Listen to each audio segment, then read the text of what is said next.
Here's some more facts. Genetic forms of obesity, including diabetes, have defective mitochondrial activity. This defect leads to a higher ratio of weight gain to food intake. Sound familiar? Anybody ever heard this? You don't eat that much and you gain more weight. This is absolutely true. And this is described in the literature, and it's due to mitochondrial defects. So this is a diagram of oxygen utilization. So we'll spend a little time on this so you get a good sense for what we're talking about.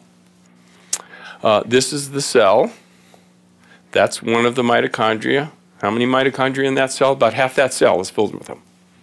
Half the cell is mitochondria. I'm just showing one. And then these are your three big players.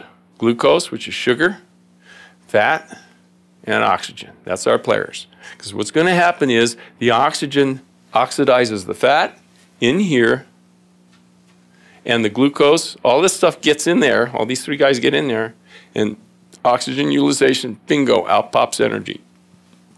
That energy comes as two flavors, right? Heat, and it's harnessed, and so that you can generate all the other things that the cell does. The cell does tons of things. It makes things, it contracts muscles, it makes brain neurotransmitters, it makes proteins, it runs your immune system, it regulates everything. Cell does all that stuff, but it needs energy to do that. If it doesn't get an adequate amount of energy, it's sort of like a car that's not getting the right amount of gas. It's just not going to do it that well. But that's the process. So where can things go wrong? First of all, maybe we're not getting that in. Maybe that's the problem. Maybe we're smoking. Maybe we live in a room like this, where the oxygen tension is going to be lower. Maybe we don't have good lungs.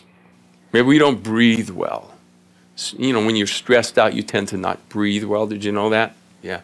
And I've actually taken some people, measured their oxygen utilization, then taught them how to breathe from their diaphragm, and 1 hour later, measured it again, and guess what? It went up by 20%.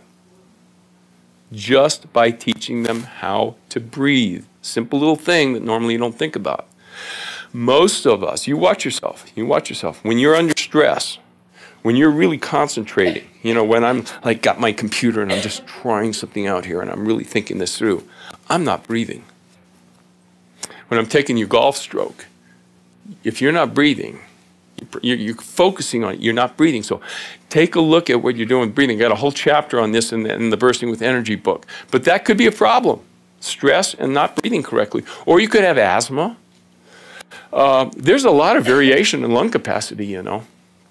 A lot of variation. I saw a lady the other day, and she's 55 years old. She has 35% more lung capacity, actually 45 more than the average woman her size. 45. She's got like a third lung. Okay? This is not that weird. There's a tremendous difference in lung capacity. So some of you guys got really huge lung capacity, and some were born with not such great lung capacity. So that'll make a difference.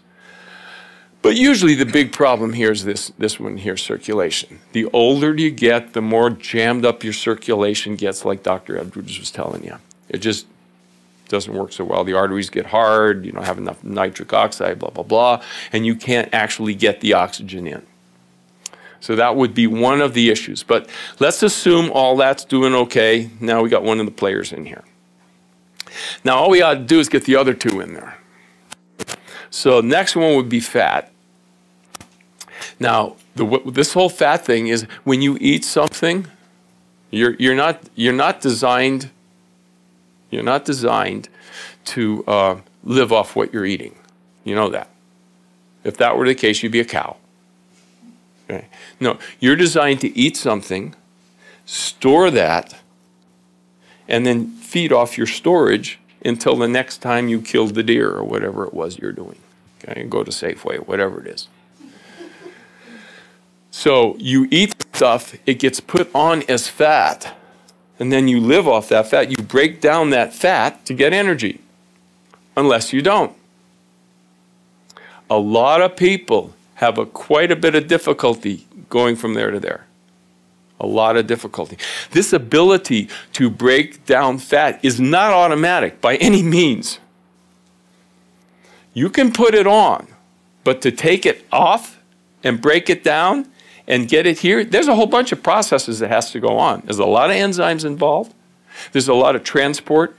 Your liver's involved. There are certain hormones involved and certain nutrients. Just getting it from here into the mitochondria is a whole nother game.